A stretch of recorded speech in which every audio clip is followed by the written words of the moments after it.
Atos dos Apóstolos, capítulo 16. Timóteo acompanha Paulo e Silas. Paulo chegou às cidades de Derbe e Listra. Em Listra morava um cristão chamado Timóteo. A mãe dele, uma cristã, era da raça dos judeus, mas o pai dele não era judeu. Todos os irmãos que moravam em Listra e Icônio falavam bem de Timóteo.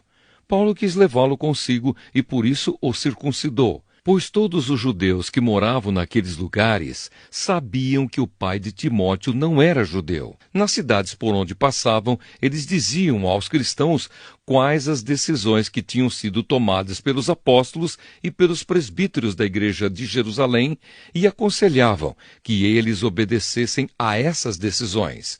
Assim, as igrejas ficavam mais fortes na fé e o número de cristãos aumentava cada dia mais. A visão que Paulo teve em Troade. Como o Espírito Santo não deixou que anunciassem a palavra na província da Ásia, eles atravessaram a região da Frígia Galácia. Quando chegaram perto do distrito da Mísia, tentaram ir para a província da Bitínia, mas o Espírito de Jesus não deixou. Então atravessaram a Mísia e chegaram à cidade de Troade. Naquela noite Paulo teve uma visão. Ele viu um homem da província da Macedônia que estava de pé e lhe pedia: venha para a Macedônia e nos ajude. Logo depois dessa visão, nós resolvemos partir logo para a Macedônia, pois estávamos certos de que Deus nos havia chamado para anunciar o Evangelho ao povo dali. Em Filipos, a conversão de Lídia. Nós embarcamos em Troade e fomos diretamente para a ilha de Samotrácia.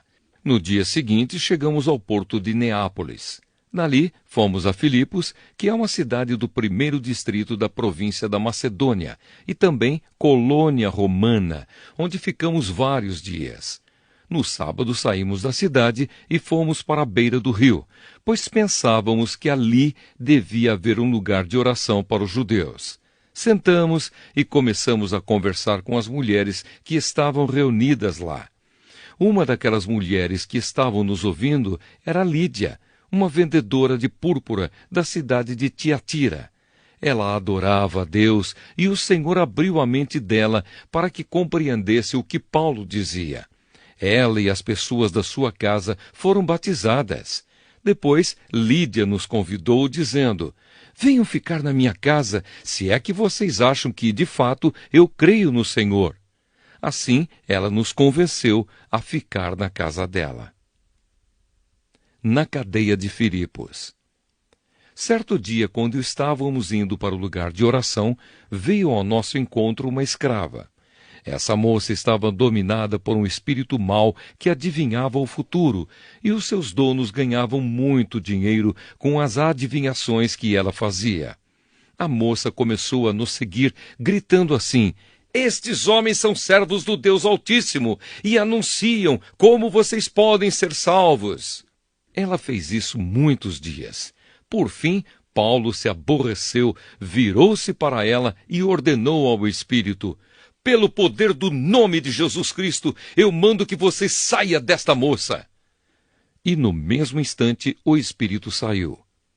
Quando os donos da moça viram que não iam poder mais ganhar dinheiro com as adivinhações dela, agarraram Paulo e Silas e os arrastaram até a praça pública diante das autoridades. Eles os apresentaram a essas autoridades romanas e disseram: estes homens são judeus e estão provocando desordem na nossa cidade. Estão ensinando costumes que são contra a nossa lei. Nós que somos romanos não podemos aceitar esses costumes. Aí uma multidão se ajuntou para atacar Paulo e Silas. As autoridades mandaram que tirassem as roupas deles e os surrassem com varas. Depois de baterem muito neles, as autoridades jogaram os dois na cadeia e deram ordem ao carcereiro para guardá-los com toda a segurança.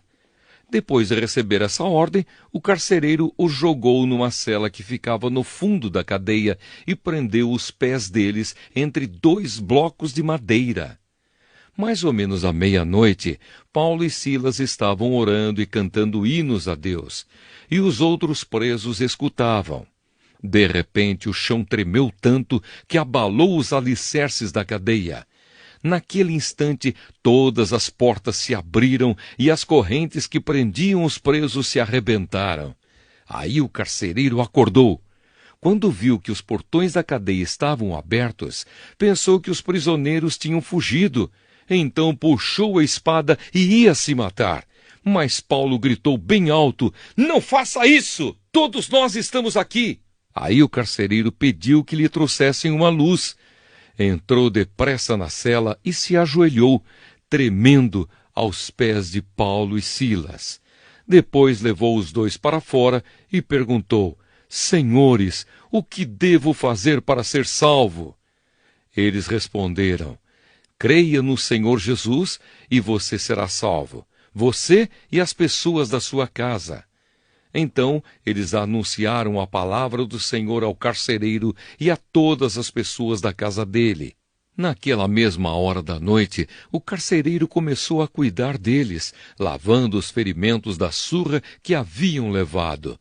Logo depois, ele e todas as pessoas da sua casa foram batizados. Em seguida, ele levou Paulo e Silas para sua casa e lhes deu comida.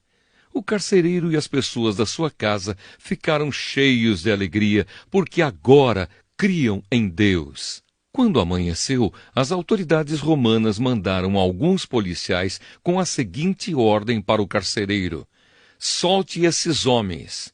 Então o carcereiro disse a Paulo: "As autoridades mandaram soltá-los. Podem ir embora em paz."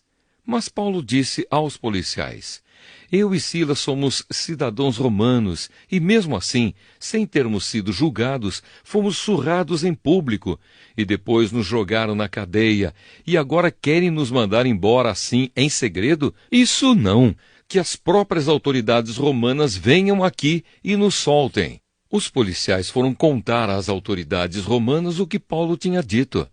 Quando as autoridades souberam que Paulo e Silas eram cidadãos romanos, ficaram com medo e foram lhes pedir desculpas. Então, os tiraram da prisão e pediram que fossem embora da cidade. Paulo e Silas saíram da cadeia e foram para a casa de Lídia. Ali, encontraram-se com os irmãos, animaram a todos e depois foram embora. Atos dos Apóstolos, capítulo 17. Em Tessalônica. Paulo e Silas passaram pelas cidades de Anfípolis e Apolônia e chegaram a Tessalônica, onde havia uma sinagoga. Conforme o seu costume, Paulo foi lá e, nos 3 sábados seguintes, falou sobre as Escrituras Sagradas com as pessoas que estavam ali na sinagoga. Paulo lhes explicava e provava que o Messias precisava sofrer e que, depois de morrer, tinha de ressuscitar. Ele dizia: "Este Jesus que estou anunciando a vocês é o Messias." Paulo e Silas conseguiram convencer disso algumas daquelas pessoas, as quais se juntaram a eles. Um grande número de não-judeus convertidos ao judaísmo e muitas senhoras da alta sociedade também se juntaram ao grupo. Mas os judeus ficaram com inveja.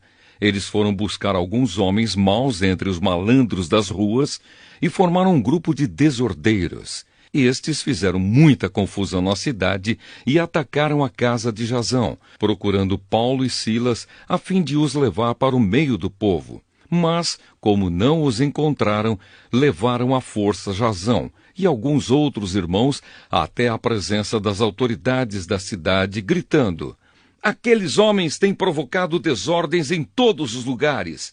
Agora chegaram até nossa cidade e Jasão os hospedou na casa dele.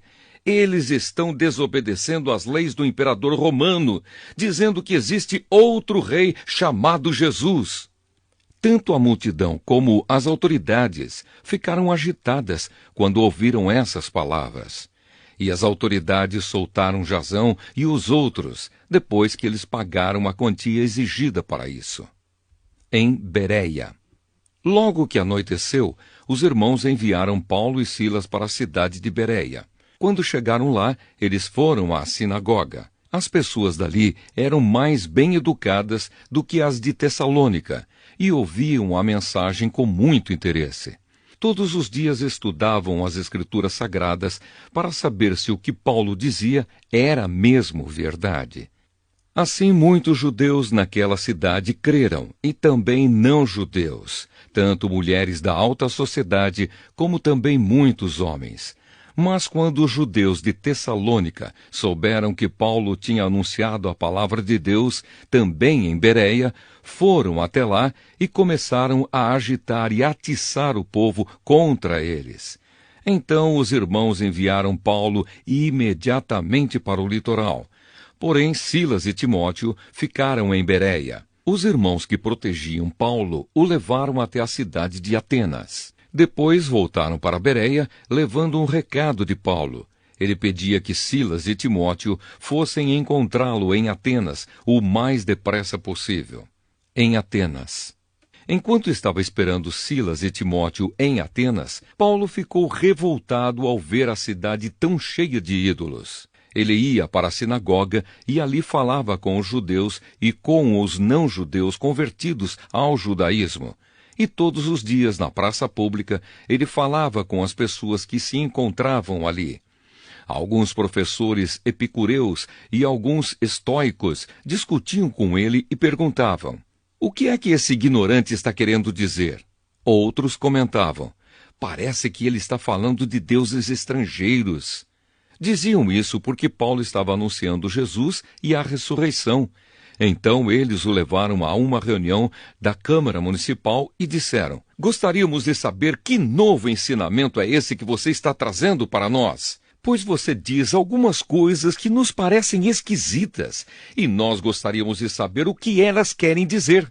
É que todos os moradores de Atenas e os estrangeiros que viviam ali gostavam de passar o tempo contando e ouvindo as últimas novidades. Então Paulo ficou de pé diante deles na reunião da Câmara Municipal e disse: "Atenienses, vejo que em todas as coisas vocês são muito religiosos. De fato, quando eu estava andando pela cidade e olhava os lugares onde vocês adoram os seus deuses, encontrei o altar em que está escrito: 'Ao Deus desconhecido'. Pois esse Deus que vocês adoram sem conhecer é justamente aquele que eu estou anunciando a vocês. Deus que fez o mundo e tudo o que nele existe é o Senhor do céu e da terra, e não mora em templos feitos por seres humanos. E também não precisa que façam nada por ele, pois é ele mesmo quem dá a todos vida, respiração e tudo mais. De um só homem ele criou todas as raças humanas para viverem na terra. Antes de criar os povos, Deus marcou para eles os lugares onde iriam morar e quanto tempo ficariam lá. Ele fez isso para que todos pudessem procurá-lo e talvez encontrá-lo, embora ele não esteja longe de cada um de nós. Porque, como alguém disse, nele vivemos, nos movemos e existimos. E alguns dos poetas de vocês disseram: nós também somos filhos dele. E já que somos filhos dele, não devemos pensar que Deus é parecido com um ídolo de ouro, de prata ou de pedra, feito pela arte e habilidade das pessoas. No passado, Deus não levou em conta essa ignorância.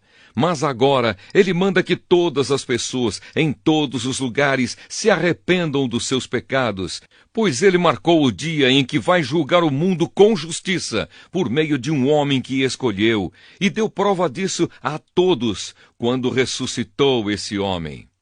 Quando ouviram Paulo falar a respeito de ressurreição, alguns zombaram dele, mas outros disseram: "Em outra ocasião, queremos ouvir você falar sobre este assunto." Então Paulo foi embora dali, mas algumas pessoas creram e se juntaram a ele. Entre essas estavam Dionísio, que era membro da Câmara Municipal, uma mulher chamada Dâmaris e mais outras